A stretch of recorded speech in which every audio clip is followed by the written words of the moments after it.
Thanks for coming out this evening. For those of you who don't know, my name is Charles Stang. I have the pleasure of running the center, and it's a great honor and a privilege to welcome Kate Zambreno to the center.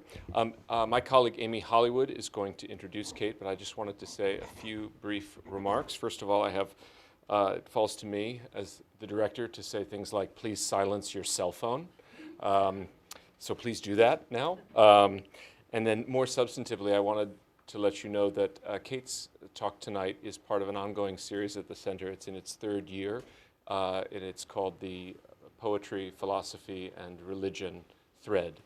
All kinds of programming are associated with that. Let me just flag two upcoming events.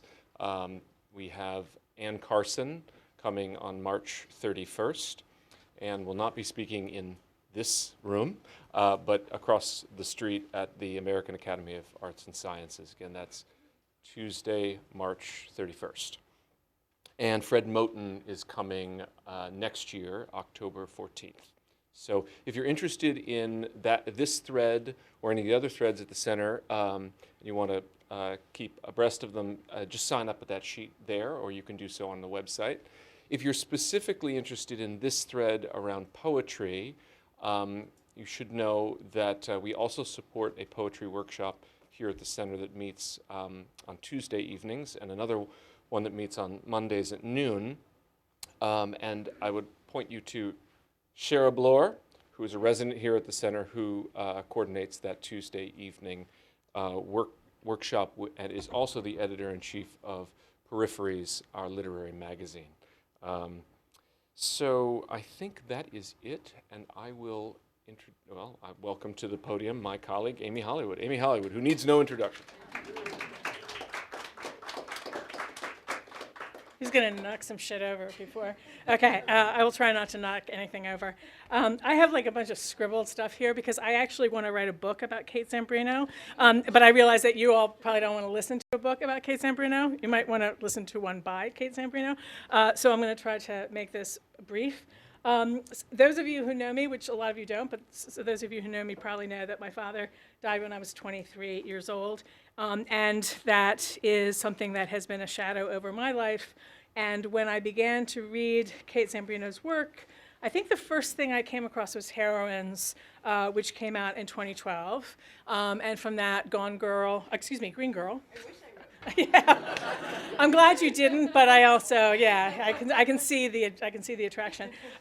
Green Girl, which came out in 2011 and has been relatively recently reissued, that I realized there was a shadow of death over her writing in a way that has kept me compelled and interested. The death of daughters, the death of mothers, the death of the wives of modernists. A variety of deaths that cut across and through and transverse her work. One of the things I am most aware of and acutely aware of in the attempt to introduce Kate Zambreno is that she often, I think most often, refers to herself as a writer rather than a novelist, say, or a poet, or an essayist, or any of the many other things that one might use. And I'm acutely aware of the fact that in Heroines, she talks about the speaker of that book, which I always take to be Kate Zambreno, as a character at least, talks about wanting to be a writer, working to be a writer, and somebody says, what do you write? And she says novels, because that's what you're supposed to write if you want to be a writer. Kate Zambreno has written novels, O Fallen Angel from 2010, which is a really astonishing triptych of voices, Mommy, Maggie, and Malachi, speaking in trite and beautiful and anguished voice about an American tragedy and the tragedy that is America. Green Girl from 2011, which is the early 21st century Ophelia. The line Green Girls from Polonius speaking to Ophelia. She's also Joan of Arc, Teresa of Avila, Simone Weil. They're all in the book, and they're all in the voice of and the person of the central character in Green Girl, who is living out her attempt to become a person, I think is one way she would put it. And there's a forthcoming novel, Drifts, that I think is coming out next fall. Is that right? May. Oh, May. Oh, soon. Okay, never mind. Sooner. Yes, that's exciting.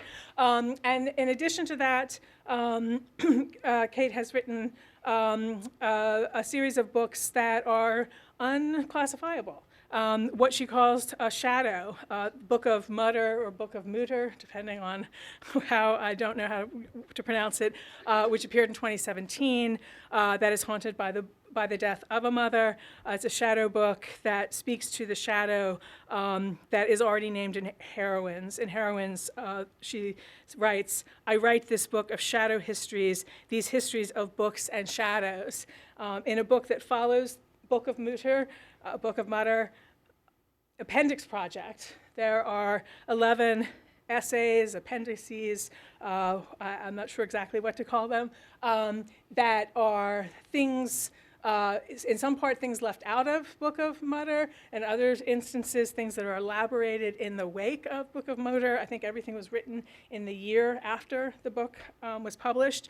And in the penultimate essay of that, she cites someone who is really important to me, the work of Susan Howe. And she cites Susan Howe saying, "It's the stutter in American literature that interests me." And adds to that, the stutter is for me the mutter. I think that perfectly gets at the range of writings that Kate Zambreno has produced: shadows, tellings, appendices, screenshots, essays and literary excavations, novels, criticism, homage, elegy, hauntings, explorations.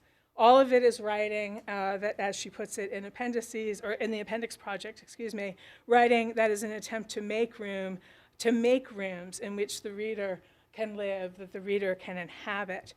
This reader has inhabited them with great joy and a great sense of affiliation and a great sense of love. And so it's really a profound pleasure for me to invite Kate Zambreno to speak to us today, to have her here to talk to us today, to the Open Fragments Towards the Unfinished. Thank you.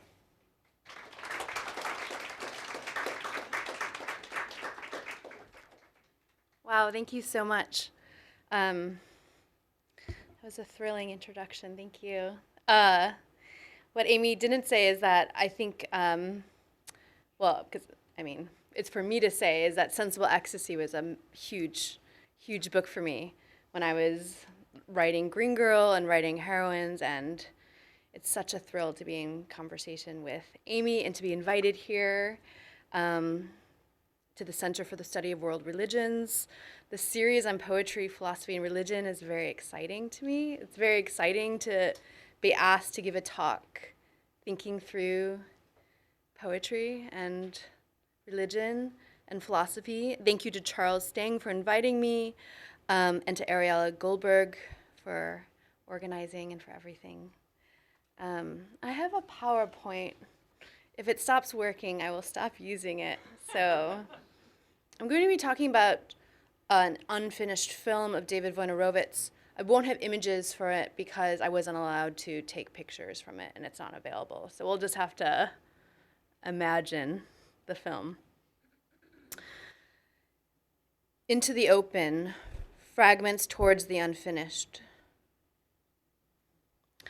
Up at 4 a.m., cannot think, thinking about this talk. Perhaps the only time to confront grief or the fact of one's mortality is at 4 in the morning. I sit on the couch in the dark, except for now the glow of my laptop screen. The streetlights coming in through the gauzy curtain in the kitchen and the front room. It glows too, a ghost or haunting.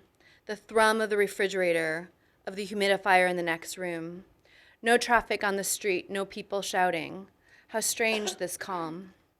If this talk is a collage film, I don't want this to be a series of fast cuts. I prefer instead a series of still, barely moving meditations.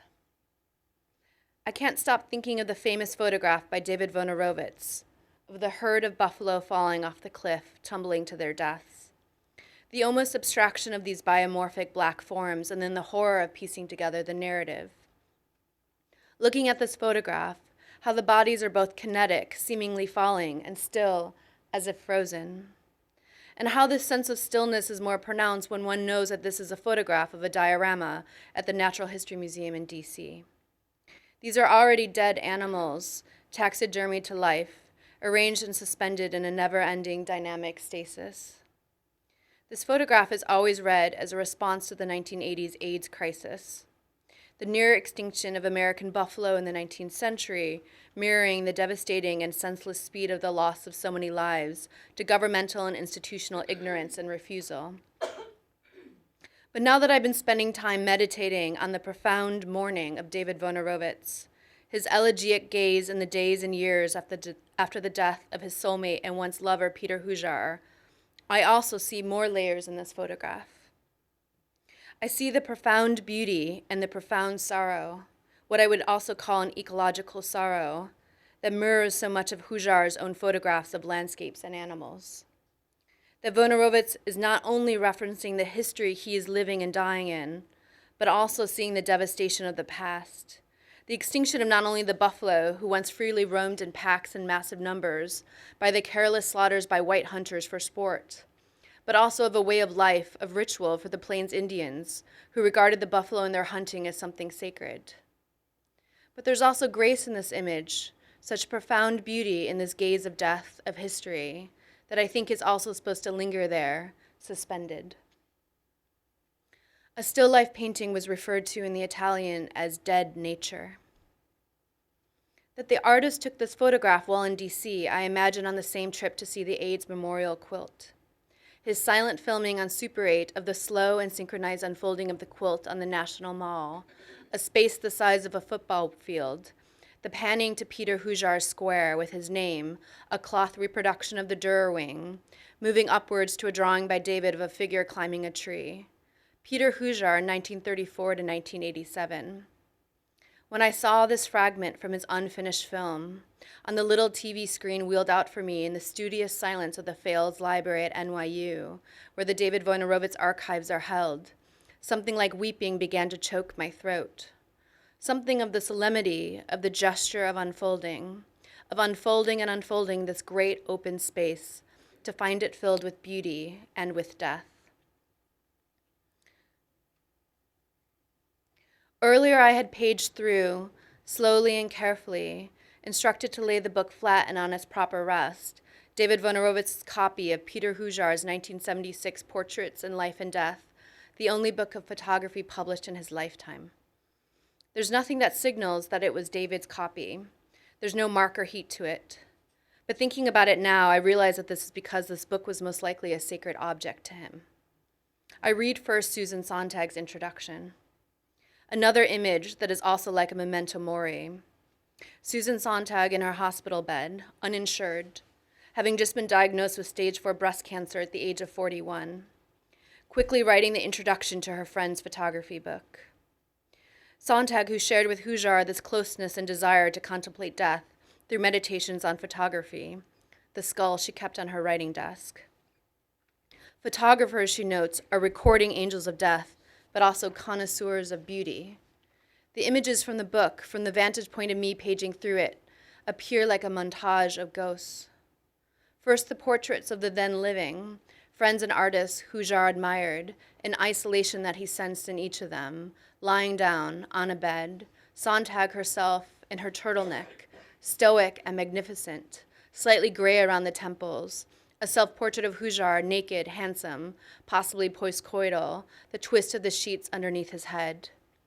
Then there is an abrupt juxtaposition, a blank page, the photographs Hujar took quickly in the Palermo catacombs years earlier in this, while on a trip to Sicily with the artist Paul Thek. There is a beauty to his compositions as always, the taxonomy of corpses and bones. I get the conceptual juxtaposition, the horizontal bodies laid to rest. Sontag again. Photography also converts the whole world into a cemetery. To contemplate both the grace and the horror of death is a particular gaze that Hujar and Wojnarowicz both share that I would almost call religious.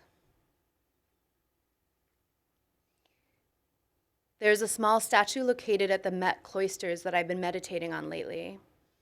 Because of its size, it was most likely meant for a home altar. It is an early 14th century example of a pieta from Germany, known as a Westerbild. What interests me about this particular example is its grotesqueness, like Hujar's photographs of the Palermo catacombs. Mary mourns a shrunken, emaciated body, already decomposing. The Met's description copy tells me that the small size of the Christ figure might reflect the writings of medieval German mystics, who believed that the mother, in the excruciation of her grief, might have imagined she was again holding a baby in her arms. This collapse of time and space happens to Roland Barthes when his mother dies, and he looks through photographs of her as a child, specifically the mythical and unprinted photograph of her in her innocence that he calls the Winter Garden photograph, in an attempt to locate her, which he documents and thinks through in the fleshly agonized part 2 of Camera Licida.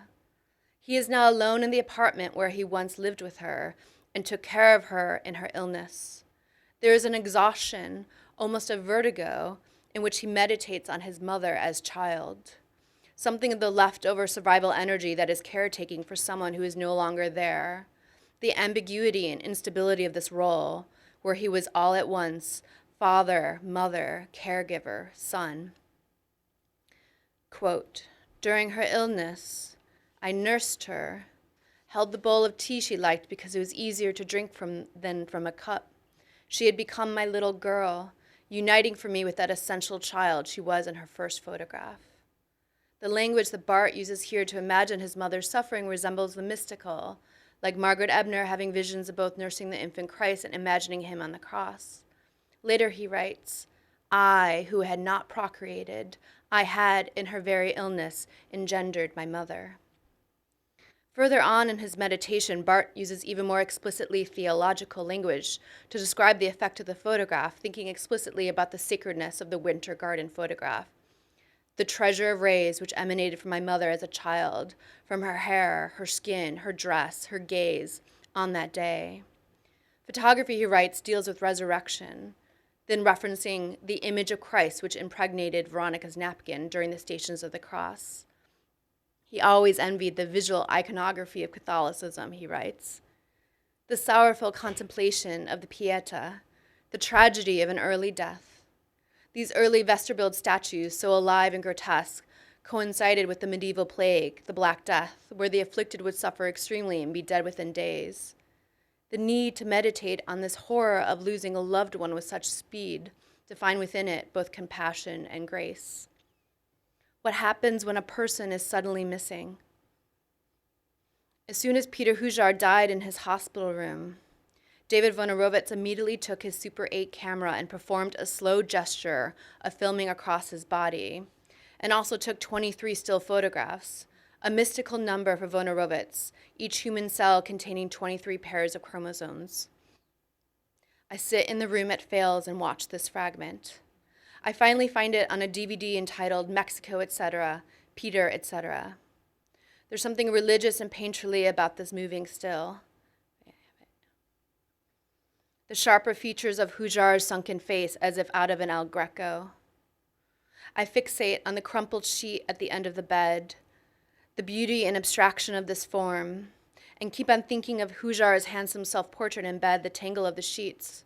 It's horrible to look at, but also undeniably moving, taking me back to all the hands I have held on hospital beds as they took their last breaths and then were gone, to all the bodies that seemed to have disappeared before they were really gone, to my agony as to whether their souls have traveled or dispersed. Wojnarowicz writes about his compulsion to take out his camera and begin recording as soon as his friend and loved one died, first in his 1987 diary, and then later rewritten in his title essay on Peter Hujar's dying and death and close to the knives. It is an extraordinarily beautiful passage, full of such characteristic propulsion, and also getting close to some truth about how Hujar's death was a catalyst for the younger artists, how witnessing his death and choosing to record it, and soon later, the awareness that he too was afflicted with AIDS and was going to die, although he would have a few years instead of months, was something like an inner experience for him. There's so much that's been said about and written about the importance of David Wojnarowicz as an activist and the urgency of his rage, and I know all that to be true. But I want to think about the beauty of his extreme mourning, about the ecstatic insights brought about by his sorrow. Douglas Crimp, in his pivotal essay, Mourning and Militancy, published in the 1989 issue of October, theorizes Crimp's own activism within the AIDS crisis. Rereading Freud's Mourning and Melancholia amidst the agonizing repetition of constant memorials, Crimp argues for the political urgency of mourning, in some tension with the belief within ACT UP that to mourn was to not be active, not angry enough. Profound mourning, according to Freud, meant a turning away, a lack of interest in the outside world. But in the elegiac gaze of David Wojnarowicz in the days after Peter Hujar's death, there is even more awareness of the relationship of the self to others, as well as a desire towards transcendence. First, this passage in Close to the Knives, only slightly altered from his original journal entry. I surprised myself. I barely cried. When Everin left the room, I closed the door and pulled the Super 8 camera out of my bag and did a sweep of his bed, his open eye, his open mouth, that beautiful hand with the hint of gauze at the wrist that held the IV needle, the color of his hand like marble, the full sense of the flesh of it. Then the still camera, portraits of his amazing feet, his head, that open eye again. I kept trying to get the light I saw in the eye, and then the door flew open and a nun rushed in babbling about how he'd accepted the church, and I looked at this guy in the bed with his outstretched arm and I think, but he's beyond that. He's more there than the words coming from her containing these images of spirituality. I mean just the essence of death, the whole taboo structure in this culture, the mystery of it, the fears and joys of it, the flight it contains, this body of my friend on the bed, this body of my brother, my father, my emotional link to the world, this body I don't know, this pure and cutting air, just all these thoughts and sensations, this death this event produces in bystanders contains more spirituality than any words we can manufacture. Here he's wrestling with wanting to find spirituality, with the metaphysics of death, beyond the official language of the religion he detests, but has incorporated within himself, wrestling with his loved one who has insisted on the rites of a Catholic funeral mass. Reading his agonies in his 1987 diary, swallowed up by the week after Hujar's death, he constantly meditates on silence, on the impossibility of language to articulate the mysteries of death, something of the sacred. I'm also reminded of what Blanchot, rereading Rilke's Multilord's Brigga, theorizes as the two kinds of death.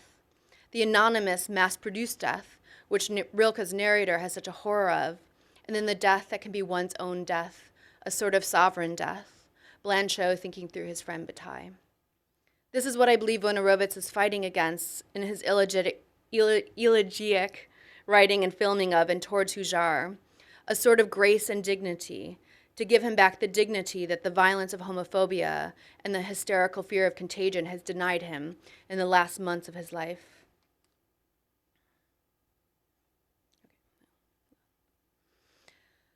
When I first wanted to write about this unfinished film I had only read about, I wanted to write about the footage of the beluga whales at Coney Island Aquarium, which Wojnarowicz shot, that he then juxtaposed with the fragments of Hujar's dead body. Hujar loved to go to the aquarium, and he had gone with Wojnarowicz in his exhaustion, and they had watched the whales in the tank for some time. It became a mythical sequence for me. Finally, at Fails, I found it on the DVD marked Mexico, etc., Peter, etc. I watched the whales, filmed in black and white, move around and around in their enclosure, barely turning. I felt the vibrations of their body. In his journal, Wojnarowicz writes about his obsessive search to film the beluga whales, driving on the West Side Highway through the tunnel into Brooklyn. Those whales are so beautiful, pale, almost gray-white bodies streaming through the sun, luminous waters of a giant tank. All the mysteries of the world were somehow answered in their form and imagined intellect, he writes. But on his first trip to the aquarium, the glass case was emptied of water. There's just 4 whales swimming in a shallow pool. In his essay in Close to Knives, he begins juxtaposing narrative scenes of Hujar's illness and the inhumane and incompetent quacks Hujar and others go to with facts about beluga whales. After giving birth, a female whale produces more than 200 gallons of milk a day. He does this twice within the essay. These 2 atomistic facts that I think contemplate the life of the whale outside of captivity, and then abandons this in the rest of the essay, not mentioning his drive to fill the whales, a strange porousness across his film and his writing that I've always wanted to search after. I don't know how to juxtapose this talk with the facts I now know about beluga whales. I had spent some time earlier trying to locate where those beluga whales are now. They have been moved to the aquarium in Georgia, and all of them have died. The life of a beluga whale in captivity is cruelly abbreviated, and very few of their calves actually survive in captivity. In the oceans, the whales do nurse for many years, and the calves ride around on top of their mothers. As with his photograph of the buffalo diorama, I do believe that a sorrow and awareness of the lives of animals is coupled with a gaze of grace and beauty. He writes in his journal, and the idea of animals that embodied such grace and intellect and gentleness of it all seems so perfect to me. I think of Peter, I think of those whales, I think of sad innocence in the face of death and the turning of this planet. Something similar here to what Rilke writes in his 8th elegy, Rilke known for his poem about the panther's gaze behind bars, how the gaze nearing death is the gaze of the always watchful animal, who within has the weight and despair of a great sorrow. In the days after his death, Wojnarowicz begins to film fragments for a film about Peter Hujar, a film that will remain unfinished, that operates as an archive. He is now living at Hujar's monk cell at 189 2nd Avenue, as with Bart, the survival energy of the former caretaker, located in the same space previously occupied by the deceased. He describes being in his loft and looking at Hujar's bathtub and realizing the passage of time and seasons. Hujar died end of November.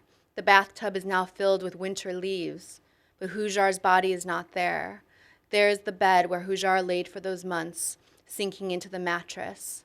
Now Wojnarowicz's body has replaced his. What I find most interesting in Freud's essay on mourning is that mourning for him is related to time. It's a necessary ritual of duration. For Freud, this means it expires, it can be overcome, unlike melancholia, the other more pathological loss of a love object. How seasons still change, time still passes, yet one is still mourning. How slow and fast it is at the same time. During the 15 minutes entitled Footage for a Film About Peter Hujar, Wojnarowicz's hand pages through the books in Hujar's home, a sort of shrine. Slowly flipping through a Hujar catalog under the window, people walking by down below, life still happening, focusing on a naked self-portrait. A book of Renaissance paintings, the naked body of Saint Sebastian. A series of childhood photos which Wojnarowicz writes about in his journal, that in the 3rd day after his death, he spreads these photos out on the bed thinking, how could this mother not love this boy? It is hard to decipher time exactly, how many days have passed in the journal. There is a sense that this all began, this ritualistic writing and filming the process of grief, on the 3rd day when he notes the, quote, Tibetan papers say it's time for the spirit to leave the body.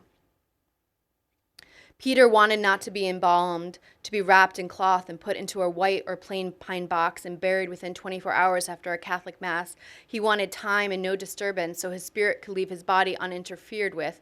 The Tibetan papers said 3 days of his spirit wandering, trying to communicate with people. The papers said not to do anything that would disturb the spirit. Don't rush for his money or property.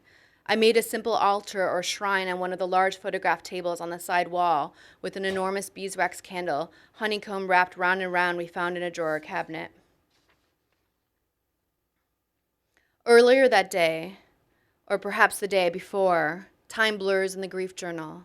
He drives to the grave, hours upstate at Gates of Heaven in Valhalla, New York. He takes on his mentor's own photographic gaze, the elegies of his landscapes and ruins, he writes, driving north on a gray day filled with random spots of rain on a dirty windshield. All those bird nests high in the winter tree, everything rich and black and brown, the serious rich black of his photographs, almost wet looking. He walks around the cemetery trying to find Hujar, trying to find his spirit. The passages in this diary are so ecstatic and searching. I see a white light, fix my eyes to the plowed earth and see a white, powerful light like burning magnesium covering the soil. his body in a semi-curled position, surrounded by white light, floating, hovering, maybe 3 feet from the ground. I try talking to him, wondering if he knows I'm there. He sees me. I know he sees me. He's in the wind, in the air, all around me. He covers fields like a fine mist. His writing of nature and landscape is also elegiac, a pastoral way of writing ruins, part of how he sees life and death, open and porous.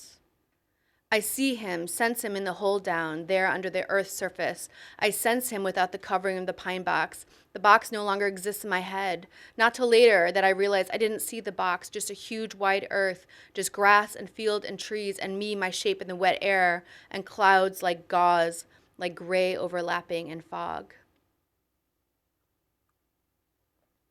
Later that day, or perhaps it's another day, he sees his friend, the artist Kiki Smith, at another memorial at St. Mark's Church. It is raining constantly, the constant and numbing repetition of these funerals. They hold each other and weep, and he invites her back to Hujar's loft to have some sort of ceremony. The exquisite, almost liturgical writing here. He puts on Adagio G minor, at the time credited to Tommaso Albinioni. He spreads out the photographs on the bed, and he wants his friend to dance with him. They try to waltz, but he can't coordinate his body, so she begins whirling around the room. The rain comes in, roaring. The curtains blow through like open veils. Always in these entries, gauze, veils, cloth, curtains, windows. Wojnarowicz writes, and the rain and the rain and the rain, and for a moment everything went loose in my head, and I was beaming some kind of joy, and I was happy for him, happy that he could be seeing this naive body starting to loosen this man and woman, whirling in an invisible flutter of cloth and feet. It is in the next days that Wojnarowicz continues his film of Peter Hujar, a desire to record impressions and images, especially outside in nature, in this period he imagines as a Bordeaux. He drives to New Jersey, where they are both from, where Hujar also frequently returned to take photographs of abandoned spaces and animals and fields. He writes, decided to make this film of the process of grief, of what Peter impressed in me, various images that came intuitively, associations, particular moments in memory revolving back like a stack of cards in some old brass box with an invisible hand grinding the lever. Got in the car to head to the Great Jersey Swamp, 6,000 acres that in the 1950s were to be paved and turned into an airport, ruining virgin forests, primordial place where dinosaurs once slept. All these heavy gray clouds these days, huge, dark, flapping, wet curtains over the stage of the earth. I got into the car and drove shaking and rattling over to the west side and through the tunnel. Brought the Super 8 camera and almost loaded it in case of sudden impulse situations. Drove with the rest of the world along the turnpike. Grief or loss, Peter is all around me, but he's suddenly transparent.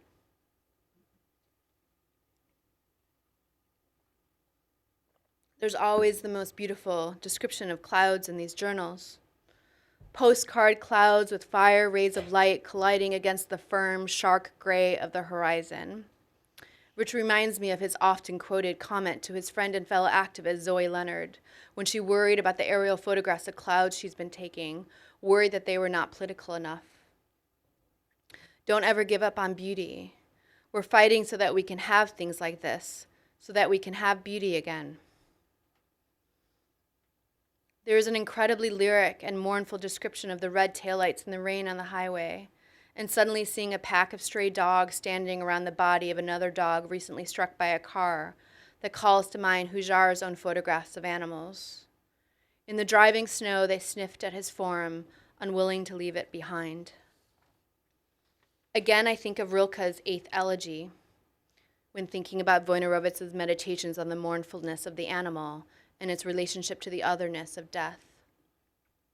With all their sight, the creatures go into the open. In the space of literature, Blanchot, reading Rilke, thinks through this concept of the open. The open is the poem, he writes, the space of porousness between life and death, the space where everything returns to deep being, where there is infinite passage between the two domains, where everything dies but where death is the learned companion of life, where horror is ravishing joy, where celebration laments and lamentation praises, the very space towards which all worlds hasten as toward their nearest and truest reality, the space of the mightiest circulation and of ceaseless metamorphoses. This is the poem space. In the stillness of the interior space, things are translated into silence, Blanchot writes, rereading one of Rilke's last poems. With this in mind, I read this journal of mourning within the space of the open, which is the space of the poem. David Wojnarowicz writes of the ecstasy of walking around the swamp, life around him both stilled and alive everywhere, the description of the lights of the trees of the wintry cold air. He turns on the camera and begins running, shooting bursts of film, jumping over fallen branches of trees. He sees a stream, sets up the camera, strips off his clothes, and begins splashing himself with water. I felt amazing. I could have gone naked in the odd warmth and comfort of those trees. After getting dressed, took the camera and did whirling beneath the trees, the light and gray-filled sky, the clouds becoming patchy and animal. Trained the lens on fragments of water surface containing sky and trees, and broke the surface with pale hands, rubbing sediments, broken dark leaves, cold, clean water over my hands. Whirled again, chased mammal height, the surface of the forest floor, spinning around trees and rolled over and over among them. Felt nauseous from all the whirling, my breath thick and pumping. All the clean air felt my body in some strange ways its mortality, its thumping heart, its fear and loss, its small madnesses.